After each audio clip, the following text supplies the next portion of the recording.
जरा सोचिए कि आपकी बीमारी ठीक करने वाली दवाई ही अगर आपके लिए जान का खतरा बन जाए तो। और उससे भी ज्यादा खतरनाक बात यह है कि अगर वो दवाई बच्चों के लिए इस्तेमाल की जाए तो यह खतरा कई गुना और बढ़ जाता है। कुछ ऐसे ही हमें देखने को मिला अफ्रीका के गाम्बिया में, जहां पर 66 बच्चों की मौत इस वजह से हुई क्योंकि उन्हें कफ सिरप दी गई थी। दरअसल भारत में बनी 4 कफ सिरप को लेकर WHO ने अलर्ट जारी किया है। यह अलर्ट अफ्रीका के गाम्बिया में 66 बच्चों की मौत और किडनी खराब होने की समस्या सामने आने के बाद जारी किया गया है। WHO के मुताबिक ये 4 कफ सिरप सुरक्षा मानकों पर खरी नहीं उतरी और मुमकिन है कि गाम्बिया में हुई मौतों के पीछे यही कफ सिरप हो।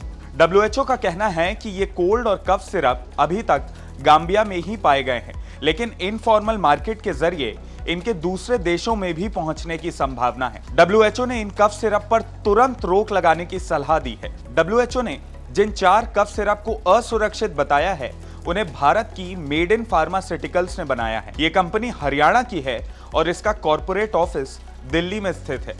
WHO के अलर्ट के बाद कंपनी के खिलाफ अब जांच शुरू हो गई है। तो सबसे पहले तो ये जान लेते हैं कि किन 4 कफ सिरप्स को आपकी सेहत के लिए जानलेवा बता दिया गया है। WHO ने जिन 4 कफ सिरप को जानलेवा बताया है उनमें promethazine oral solution, Kofexmalin baby cough syrup, Makoff baby cough syrup और मैग्रेप एन कोल्ड सिरप शामिल हैं। पर सवाल यह है कि आखिर इन्हें जान के लिए खतरा क्यों माना जा रहा है। WHO ने एक प्रेस रिलीज जारी करके बताया कि इन चारों कफ सिरप में डाइथिलीन ग्लाइकोल और इथिलीन ग्लाइकोल की मात्रा जरूरत से ज्यादा पाई गई है।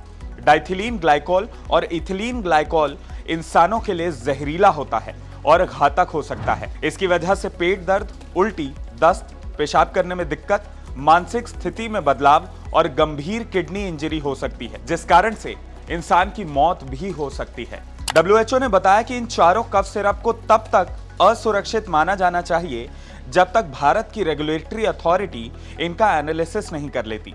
WHO ने इनकी बिक्री पर रोक लगाने को कहा है। साथ ही ये भी कहा है कि ये बच्चों के लिए खतरनाक है और इस कफ सिरप के इस्तेमाल से बच्चों की मौत भी हो सकती है। तो सबसे पहले जान लेते हैं कि गाम्बिया में आखिर क्या हुआ था। अफ्रीकी देश गाम्बिया के मेडिकल अधिकारियों ने जुलाई में तब एक अलर्ट जारी किया था जब वहां किडनी की समस्या से दर्जनों बच्चे बीमार पड़ने लगे थे।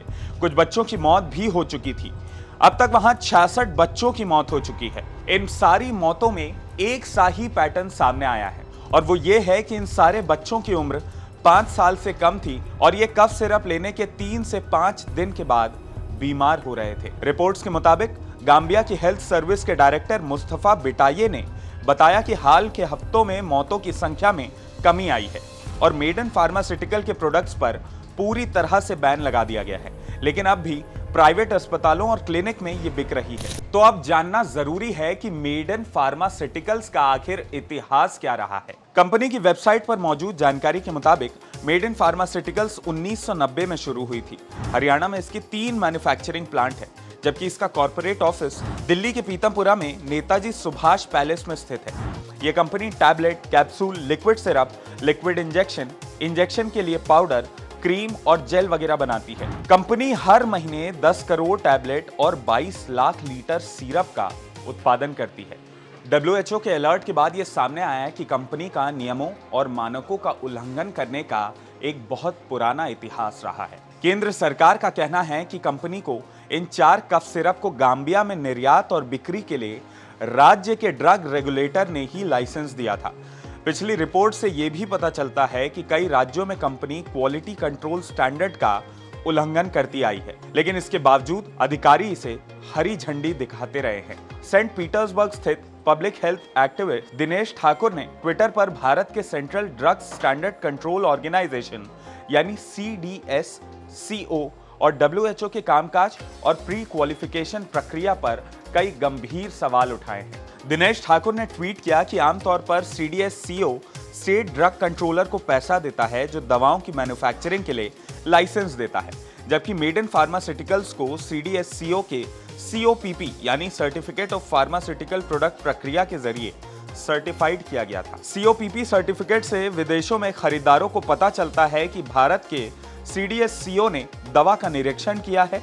इसके अलावा इस सर्टिफिकेट से यह भी भरोसा मिलता है कि दवा एक्सपोर्ट करने वाली फार्मा कंपनी WHO के स्टैंडर्ड का पालन कर रही है। ठाकुर दावा करते हैं कि फार्मा कंपनी को विदेश के खरीदारों को यह सर्टिफिकेट देना होता है। उनका कहना है कि कंपनी का पिछला ट्रैक रिकॉर्ड अच्छा है, तो क्या इससे सवाल नहीं उठता कि किस आधार पर मेड इन फार्मास्यूटिकल्स को यह सर्टिफिकेट दिया गया। तो चलिए जान लेते हैं कि मेड इन फार्मास्यूटिकल्स पर कब कब सवाल उठे हैं। 2011 में बिहार सरकार ने घटिया क्वालिटी की दवाओं की आपूर्ति करने पर मेड इन फार्मास्यूटिकल्स को ब्लैकलिस्ट कर दिया था। सरकार ने कंपनी की एक टैबलेट नकली पाई थी। इसके अलावा उसकी सिरप भी गुणवत्ता पर खरी नहीं उतरी थी। केरल में 2017 में मजिस्ट्रेट कोर्ट ने कंपनी पर 1000 रुपए का जुर्माना लगाया था। कंपनी पर 2005 में ड्रग इंस्पेक्टर ने केस भी दर्ज करवाया था। जम्मू कश्मीर ने भी कंपनी के प्रोडक्ट्स की क्वालिटी पर सवाल उठाए थे। हालांकि WHO की तरफ से इन 4 कफ सिरप्स को लेकर जारी किए गए अलर्ट को लेकर कंपनी के प्रमोटर नरेश गोयल को कई बार मैसेज और कॉल किए गए, लेकिन उन्होंने कोई भी जवाब नहीं दिया। कंपनी की वेबसाइट पर लिखा है कि यह WHO GMP यानी good manufacturing practice certified company है, जो कई देशों में अपने प्रोडक्ट्स को बेचती है।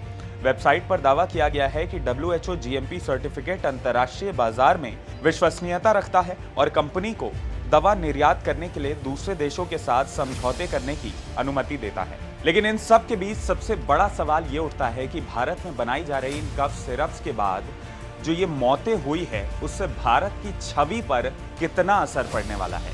तो आपको बता दें कि एक्सपर्ट्स का मानना है कि इससे पता चलता है कि दवा अधिकारियों की तरफ से गंभीर चूक हुई है और इस मामले में पारदर्शी जांच की जरूरत है। उन्होंने कहा कि ये पता लगाना जरूरी है कि दवाओं के उत्पादन और गाम्बिया में एक्सपोर्ट करने में कहां खामियां रह गई। जब तक ऐसा नहीं होता तब तक दुनिया में भारतीय दवा उत्पादों को शक की नजर से देखा जाएगा। अब ऐसे में अगर भारत को अंतर्राष्ट्रीय बाजार में अपनी इस छवि को सुधारना है तो उनको एक निष्पक्ष जांच करानी होगी। वैसे आपका इस पूरे मामले में क्या विचार है, आप हमें कमेंट करके जरूर बताएं। और आगे मेड इन फार्मास्यूटिकल्स पर क्या एक्शन लिया जाना चाहिए, अगर इसमें भी आपकी कोई राय है तो आप हमें कमेंट करके बता सकते हैं। अगर आपको ये वीडियो पसंद आया हो तो इसे लाइक और शेयर करना ना भूलें और IBC 24 के YouTube चैनल खबर विभाग को जरूर सब्सक्राइब करें। आज के लिए इस वीडियो में इतना ही। बने रहें खबर विभाग के साथ।